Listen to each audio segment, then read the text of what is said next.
तो हमें गुरु की क्या जरूरत होती है। तो इस पे अच्छी तरह विचार करना है कि हम जिस भी देवी देवता की पूजा कर रहे हैं, जैसे हमने अभी पूछा था तो जवाब में आया था कि मैं कृष्ण जी की पूजा करती हूँ।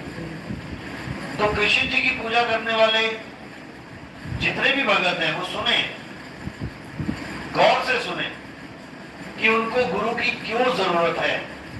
वो केवल कृष्ण जी की पूजा करते रहे, इससे उनको लाभ क्यों नहीं मिलने वाला। लाभ मतलब दुनियावी लाभ नहीं, लाभ यानी कि एक ही लाभ है इंसानी जन्म में, वो है जन्म मरण से मुक्ति।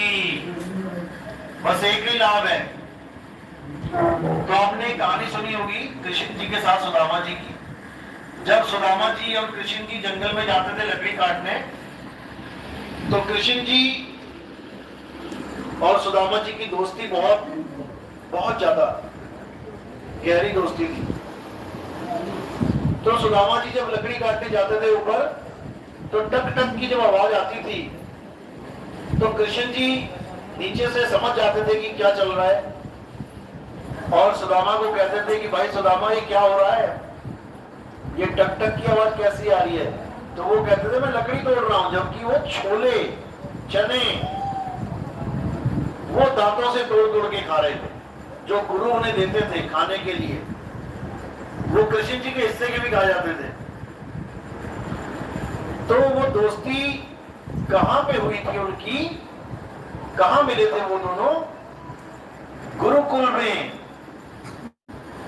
गुरुकुल में मिले थे। वो दोनों ही एक ही गुरु के शिष्य थे। सोचो, भगवान जिन्होंने बचपन में मिट्टी खाई और मां ने कहा मुंह खोल, तो क्या दिखाई दिया मुंह में? 3 लोग दिखाई दिए, पूरा ब्रह्मांड दिखाई दे गया। उस भगवान को एक गुरु धारण करने की जरूरत क्या पड़ गई भाई? जो पूरे ब्रह्मांड को अपने मुंह में लेके घूम रहा है, उसको किसी गुरु की क्या जरूरत पड़ गई? लेकिन जरूरत थी, तभी तो गए वहां पे। तो जब भगवान ने गुरु धारण किया, तो भाई भगवान के भक्तों को गुरु धारण करने की जरूरत क्यों नहीं पड़ेगी? बिल्कुल पड़ेगी। कृष्ण जी ने गीता का ज्ञान दिया, जिस ज्ञान को सुन के आज पूरे विश्व में ढोलकियां पीटी जा रही हैं।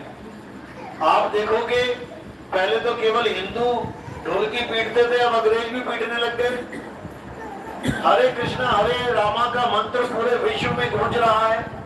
क्या जर्मनी, क्या फ्रांस, क्या इटली, अमेरिका, कनाडा, हर जगह लोग संन्यास की बातें कर रहे हैं। बड़े बड़े आईटी के अधिकारी, बड़े बड़े बिजनेसमैन अपना सब कुछ त्याग के हरे कृष्णा हरे रामा कर रहे हैं, कृष्ण जी के गुणगान गा रहे हैं।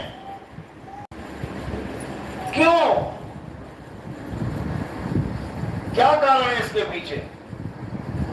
क्योंकि उन्हें भगवान की समझ आ गई है।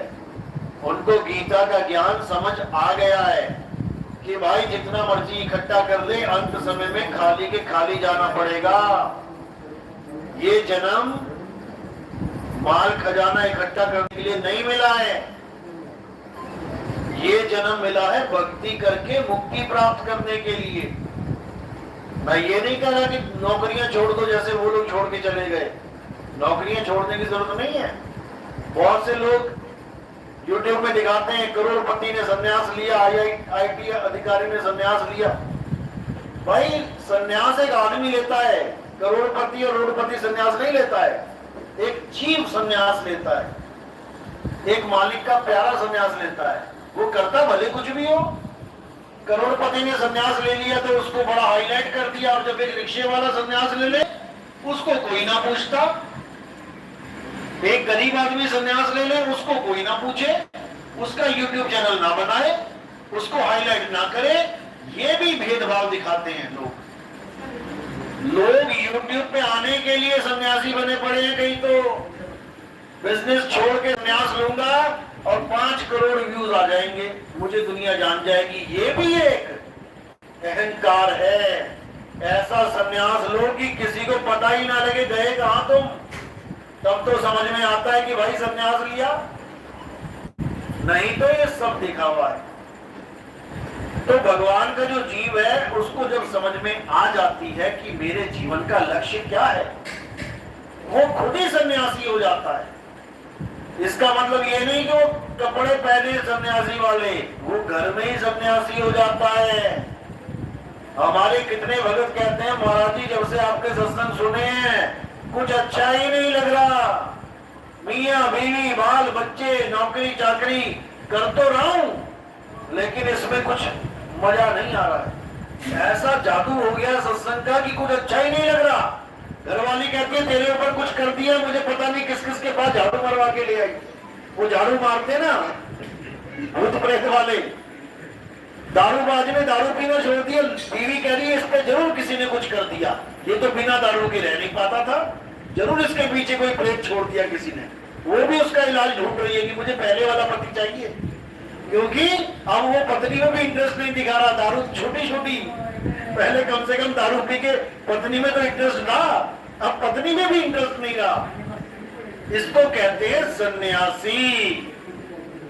ये है वो सन्यासी, ये है वो कमल जो कीचड़ में तो रहते हैं लेकिन कीचड़ में लिप्त नहीं होते, कीचड़ में कीचड़ नहीं बन जाते, कीचड़ से ऊपर रहते हैं। यही इंसान का जीवन है। सारे सन्यासी हो जाएंगे फिर क्या हाल होगा? वही हाल होगा जो महात्मा बुद्ध के वंशजों का हुआ। जब महात्मा बुद्ध को देख के सारे सन्यासी होने लग गए तो क्या किया गया पता है? खात्मा कर दिया गया उनका बड़े लेवल पे। ये तो अब मिल रहे हैं थोड़े बहुत, वो भी जंगलों में जा जाके पहाड़ों में जा जाके छिपे हैं ये लोग। देखो इनकी गुफाएं कहां कहां पे, शेरों के बीच में गुफाएं बना के रखते थे, ऐसे ऐसे भी थे। तो कहने का मतलब है सन्यास का मतलब है बैराग हो जाना। घर में ही बैरागी बन सकते हो आप, कोई जरूरी नहीं कि सन्यासी बनना है। तो ये सवाल था कि गुरु धारण क्यों करना है? गुरु धारण करना है सत्य को जानने के लिए। क्योंकि आप जिनकी पूजा कर रहे हो, किसी की भी पूजा कर रहे हो, राम जी की, कृष्ण जी की, हनुमान जी की, या कोई मुस्लिम भाई है वो कुरान पढ़ रहा है, वो नमाज पढ़ रहा है, मस्जिद में जा रहा है, अच्छी बात है। कोई सिख भाई है गुरुद्वारे जा रहा है, बाणी देख रहा है, बाणी पढ़ रहा है, बहुत अच्छी बात है। कोई ईसाई गिरजाघर में जा रहा है, वहां पे प्रेयर कर रहा है, बहुत अच्छी बात है। कुछ नहीं करने से कुछ करना बहुत अच्छी बात है। लेकिन जो असली चीज है करने वाली, वो तुम्हें बिना गुरु के पता नहीं लगती। जैसे तुम्हारा स्कूल, तुम्हारा बच्चा है छोटा सा, अभी स्कूल जाना शुरू नहीं किया, अब वो पेंसिल लेके कागज पे कुछ लिख रहा है, कुछ बना रहा है, ड्राइंग व्राइंग, कुछ गोले काटे मार रहा है, तो अच्छा है, कुछ तो कर रहा है। पेन और पेंसिल से, कागज से प्रेम तो कर रहा है ना वो, चाहे वो कुछ भी मार रहा है उसमें। क्यों? वो तब तक मारेगा जब तक उसको गुरु नहीं मिल गया। क्या स्कूल में जाके भी वो कांटे मारेगा? उसका हाथ पकड़ लेगा गुरु, बेटा ऐसे का बनता है। पढ़ाया बच्चों को आपने, अपने छोटे छोटे बच्चों को हाथ में हाथ पकड़ना पड़ता है उनका, और उनके हाथ को पकड़ के घुमाना पड़ता है। 10 बार 15 बार 20 बार तुम घुमाते हो तो 21वीं बार वो खुद ही घुमाने लग जाता है। यानी एक बच्चा जब बिना गुरु के पेंसिल लेता है तो ऐसी भाषा लिखता है कि तुम समझ ही ना पाओ लिख क्या दिया उसने। लेकिन जब वो गुरु के साथ जुड़ के लिखता है तब तुम आराम से उसको समझ सकते। इसी प्रकार बिना गुरु के जब आप पूजा पाठ करते हो तो आप किसकी पूजा कर रहे होते हो? आपको यही नहीं पता है। यही गुरु समझाता है कि तुम किसकी पूजा करते रहे, और पूजा करनी किसकी थी। क्योंकि बिना गुरु के हम किसकी पूजा करते हैं? शरीरों की। आप कोई भी भगवान की पूजा कर रहे हैं तो आप किसकी पूजा कर रहे हैं? शरीर की। और शरीर क्या है? शरीर 10 इंद्रियों का बंडल है। बंडल है। जैसे कार क्या है? कार कल पुर्जों का बंडल है। कोई भी कार है, उसका एक एक नट बोल्ट खुला कर दो, इंजन खोल दो, दरवाजे खोल दो, ऐसे बिछा दो एक एक चीज। अब उसमें कार ढूंढ के दिखाओ कहां है, कार उठा के दिखाओ कहां है, कहां गई कार, कौन सा पार्ट कार है। कुछ भी उठाओगे तो दरवाजा उठा लिया, नट उठा लिया, बोल्ट उठा लिया, रिपन उठा लिया, इंजन को हाथ लगा दिया, एक्सीलेटर की, क्लच की वायर, ये सब बिखरा पड़ा है। इसमें कार कहां गई। और जब इसको इकट्ठा कर दो तो वो कार बन गई। इसी प्रकार जब हम भगवान को ऐसे अलग अलग करते हैं, जिसकी आप पूजा कर रहे हो, तो आपको भगवान ढूंढे नहीं मिलेगा। और जब यही 10 इंद्रियों को हम इकट्ठा कर देंगे तो एक भगवान बन जाएगा। किसकी पूजा कर रहे हैं आप, देखो किसी भी देवी देवता की आप जो पूजा कर रहे हैं उसको देखो कि क्या पूजा मैंने। बाल, माथा, आंखें, गाल, होंठ, गला, हाथ, पैर, इन सबको अलग अलग बिछा दो। जब सबको अलग बिछा दोगे तो तुम्हें भगवान ढूंढे नहीं मिलेगा कहां गया। कोई भी चीज उठाओगे, ये हाथ है, ये पैर है, ये बाल है, ये खाल है, ये नाक है, ये होंठ है, भगवान कहां है। आसानी से और समझ लो कि 10 इंद्रियां हम सबके पास हैं। 10 इंद्रियां होती हैं, 5 कर्म इंद्रियां, 5 ज्ञान इंद्रियां। कर्म इंद्रियां क्या होती है, जिससे हम कर्म करते हैं। जैसे हाथों से कर्म करते हैं, पैरों से कर्म करते हैं, मुंह से कर्म करते हैं, और लैट्रिन बाथरूम के लिए जो इंद्रियां यूज करते हैं उससे कर्म करते हैं। तो ये 5 इंद्रियां हो गई कर्म इंद्रियां। और ज्ञान इंद्रियां क्या है, जिससे हमें ज्ञान प्राप्त होता है। यानी आंख से ज्ञान होता है कि लाल है कि काला, पीला है कि हरा, पापा है कि मम्मी। कान से पता लगता है शेर दहाड़ा की, बिल्ली म्याऊं म्याऊं कर रही है, कुत्ता भौंका, या सांप फुस फुस कर रहा है। तो ये ज्ञान इंद्रियां है। नाक से पता लगेगा खुशबू है, बदबू है, तो ये ज्ञान इंद्रिय है। जीभ से पता लगेगा खट्टा है, मीठा है, चटपटा है, करारा है, कड़वा है, तो ये ज्ञान इंद्रिया होगी। और 5वीं इंद्रिय क्या है, ये खाल। ये जो खाल है आपकी पूरी चढ़ी हुई, ये ज्ञान इंद्रिय है। इससे आपको पता लग जाता है ठंडा है, गर्म है, गीला है, सूखा है। जब कपड़ों को देखना होता है, सूखे हुए जो तार पे डाले हुए कपड़े, जब उनको देखना होता है गीले की सूखे, तो कैसे देखते हो, आंखों से। आंखों से देख के पता लग जाता है कि सूखे की गीले हैं। किससे पता लगता है? छूने से। यानी तुम्हारा हाथ आंख का काम कर रहा है, आंख से भी ज्यादा।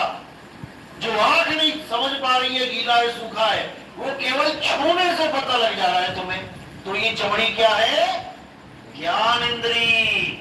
अब ये 10 इंद्रियां हो गई, 5 कर्म इंद्रियां, 5 ज्ञान इंद्रियां। अब इन कर्म इंद्रियों और ज्ञान इंद्रियों को बिछा दो, 10 खूंटी टांग दो, 10 पे 10 को लटका दो। आंख लटका दी, कान लटका दिया, नाक लटका दी, जीभ लटका दी, चमड़ी लटका दी, हाथ पैर लटका दिए। अब इनमें से भगवान कौन है, किसकी पूजा कर रहे थे, कौन है भगवान इसमें? और इसी का एक बंडल बना दिया फिर से, हाथ के पैर के ऊपर, पेट के ऊपर, हाथ के ऊपर, आंख नाक, और बन गया भगवान। मैं तो भगवान का पुजारी हूं।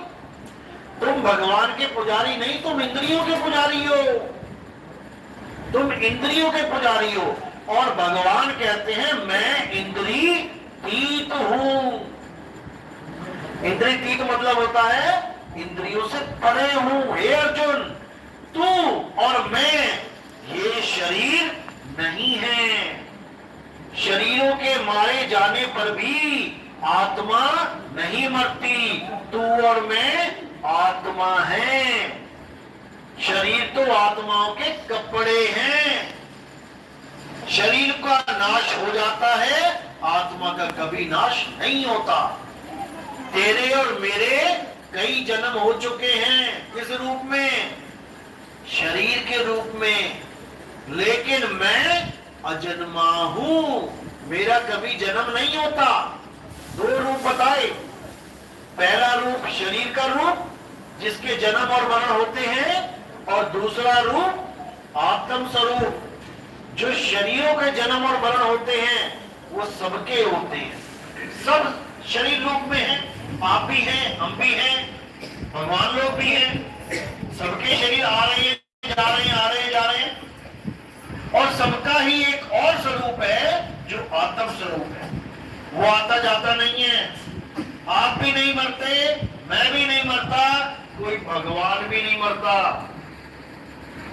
सबके पास दो स्वरूप हैं, एक नकली, एक असली। हे अर्जुन, इस दुनिया में दो प्रकार के तत्व हैं, एक असत तत्व, एक सत तत्व। शरीर तो सारे असत हैं क्योंकि शरीर पैदा होते हैं और शरीरों का नाश हो जाता है, लेकिन आत्मा ये सत्य है, इसका कभी किसी काल में नाश नहीं होता। इसी को समझना है, यानी शरीरों से ऊपर उठना है और आत्मा को जानना है। इसी को आत्मज्ञान कहते हैं। हे अर्जुन, जो आत्मा को जानता है यथार्थ में वही मुझे जानता है, और जो आत्मा को नहीं जानता, जो मुझे मनुष्य करके पूजता है, वो मुझे जानता ही नहीं, वो मुझे पहचानता ही नहीं। वो मुझे इंद्रियां समझ के, इन इंद्रियों की पूजा करके जन्म बर्बाद कर देता है। क्योंकि ये जितनी भी इंद्रियां हैं, जितने भी शरीर हैं, ये सब तीन गुणों के अंतर्गत आते हैं, तीन गुणों से नीचे आते हैं। अध्याय 7 पढ़ो। हे अर्जुन, जिनकी बुद्धि मारी गई है, मति मारी गई है, जिनका ज्ञान माया के द्वारा हर लिया गया है, वो सदा तीन गुणों से नीचे रह जाते हैं, और जो मेरे यथार्थ रूप को पहचान जाते हैं वो सहज ही इस त्रिगुणी माया को